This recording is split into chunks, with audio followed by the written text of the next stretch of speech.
അപ്പൊ ഞങ്ങളെ ചായ കുടിക്കാൻ പോവുകയാണേ. എവിടെയെന്നോ? സഞ്ജു സാംസന്റെ വീട്ടിന്റെ അടുത്ത്. വെറുതെ അങ്ങോട്ടൊന്ന് കറങ്ങിട്ട് വരാന്ന് വിചാരിച്ചു. കാണാൻ പറ്റുമെന്നൊന്നും തോന്നുന്നില്ല കേട്ടോ. മുറ്റത്തെങ്കിലും നിന്നാൽ കാണിച്ചു തരാം കേട്ടോ. എന്നാലും നമുക്ക് ചായ കുടിക്കാൻ പോകുമ്പോ സഞ്ജുവിന്റെ വീടൊക്കെ ഒന്ന് കണ്ടിട്ട് വരാം. ഓക്കെ, നമ്മള് ഇവന് ഫ്രണ്ടിൽ നിൽക്കാൻ പോയി അമ്മയെ ഫ്രണ്ടിൽ ഇരുത്താന്ന് പറയുന്നത് കേട്ടോ. അമ്മയെ ഫ്രണ്ടിൽ ഇരുത്തിയിട്ട് പോവാന്ന് പറഞ്ഞോണ്ടിരിക്കുകയാണ്. അപ്പൊ ഞാൻ എന്തായാലും നമ്മള് വണ്ടി ഒന്ന് മൂവ് ചെയ്യാം. വെറുതെ ആണ്. അങ്ങനെ ഞാൻ ഒരിക്കലും ഇങ്ങനെ പോയില്ല. അവനെ പറ്റിക്കാൻ വേണ്ടി ഞാൻ കയറിയിരുന്നതാണ് കേട്ടോ. എവിടെ ഞങ്ങളുടെ വീട്ടിൽ നിന്ന് സിസിലിപുരം റോഡ് വഴിയാണ് പോകുന്നത്. ഇവിടെ ഒരു ഫേമസ് ആയ ക്ഷേത്രമുണ്ട്, പൗർണമിക്കാവ്. എല്ലാവർക്കും അറിയായിരിക്കും. എൻ്റെ വീട്ടിൽ നിന്ന് നടന്നു വരാനുള്ള ദൂരം മാത്രമേ ഇവിടെ ഉള്ളൂ. പിന്നെ നമ്മുടെ ഏരിയയിൽ റോഡുകളെല്ലാം ഇപ്പോൾ കിടിലാക്കിയിട്ടുണ്ട് കേട്ടോ. പിന്നെ നമ്മുടെ റോഡുകളെല്ലാം ഇപ്പോൾ നല്ലപോലെ ക്ലിയർ ആക്കി ഇട്ടിട്ടുണ്ട് കേട്ടോ. ഇതെല്ലാം വെങ്ങാനൂർ ഗ്രാമപഞ്ചായത്തിൻ്റെ കീഴിൽ വരുന്ന റോഡുകളാണ്.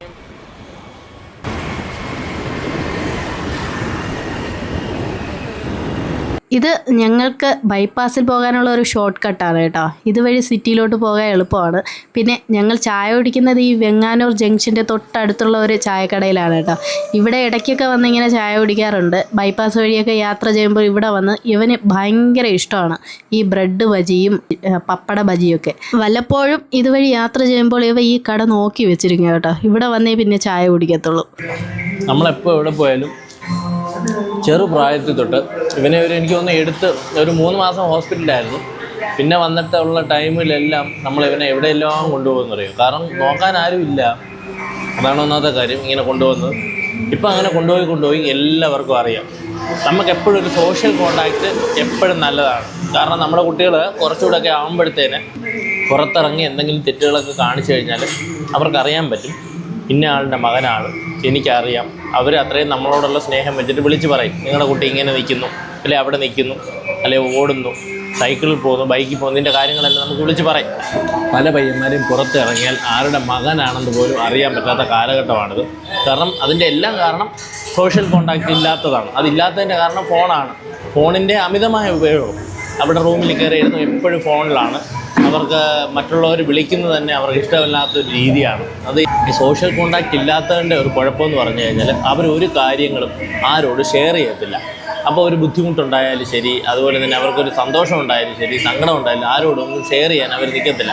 അങ്ങനെയുള്ള കുട്ടികൾ സ്വമേധയാ അവർക്ക് ഒന്നിനോടും പ്രതികരിക്കാൻ പറ്റാത്തൊരവസ്ഥയിലോട്ട് പോകും. കുറ്റകൃത്യങ്ങളിലോട്ടൊക്കെ ഏർപ്പെടും. കാരണം അവർക്ക് ആരെയും നോക്കാനില്ല, അവരാരോടും കമ്മ്യൂണിക്കേറ്റ് ചെയ്യുന്നില്ല. അവർക്ക് എന്ത് സ്വമേധയ ഒരു തീരുമാനം എടുത്ത് അവർ ചെയ്യും. അങ്ങനെ ഒരിക്കലും നമ്മുടെ കുട്ടികളെ വളർത്തരുത്. നമ്മുടെ കൂടെ തന്നെ നമ്മുടെ ജോലിയും കഷ്ടപ്പാടും എല്ലാം അറിഞ്ഞു വേണം തന്നെ വളർത്താനായി. എൻ്റെ മോൻ 7 വയസ്സായി. ഈ പറയുന്ന എവിടെ നിന്നാൽ പോലും ഞാൻ നിസ്സാരം പെട്രോൾ പമ്പിൽ പെട്രോൾ അടിക്കാൻ ചെല്ലുന്ന സമയത്ത് പോലും ഇവനില്ലെങ്കിൽ എന്നോട് അവർ ചോദിക്കും, മോൻ എന്തെയോ കണ്ടില്ലല്ലോ. കാരണം അവരെയൊന്നും എനിക്ക് പേഴ്സണലായിട്ട് അറിയില്ല. മോനെ കാണാത്തോണ്ട് അവർ ചോദിക്കുന്നത്. അവനാണ് പമ്പിൽ നിൽക്കുന്നവരോടെല്ലാം അവൻ അത്രയും സ്നേഹമാണ്. കാണുമ്പോൾ ഹായ് ഒക്കെ പറയും. എൻ്റെ സ്വഭാവം ഇതാണ്. ഞാൻ എല്ലാവരോടും മിണ്ടും, ചിരിക്കും, മിണ്ടുമൊക്കെ ചെയ്യും. അപ്പോൾ അത് കണ്ടിട്ടാണ് അവനും എല്ലാവരോടും പെരുമാറുന്നത്. ആരെ കണ്ടാലും അവൻ അങ്ങോട്ട് കയറി മിണ്ടുകയാണ് ചെയ്യാറുള്ളത്. അങ്ങനെ ചായ കുടിയും കഴിഞ്ഞ് നേരെ സഞ്ജു സാംസന്റെ വീട്ടിലോട്ട് വിട്ടു.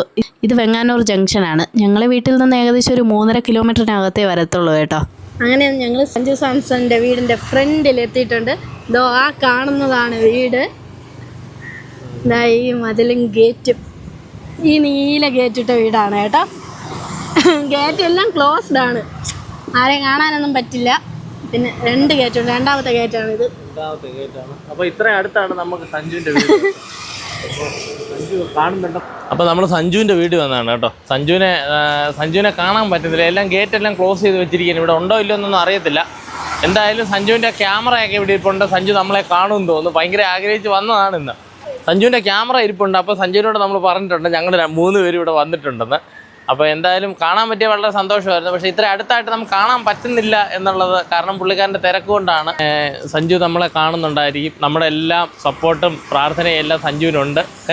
അപ്പോൾ എന്തായാലും നമുക്ക് സഞ്ജുവിൻ്റെ വീട് എല്ലാവർക്കും കാണിച്ചു കൊടുക്കാൻ പറ്റിയല്ലോ. അപ്പം നമ്മുടെ വീട്ടിൽ നിന്നൊരു 3.5 കിലോമീറ്ററിനകത്തേ ഉള്ളൂ കേട്ടോ സഞ്ജുവിൻ്റെ വീട്ടിലോട്ട്.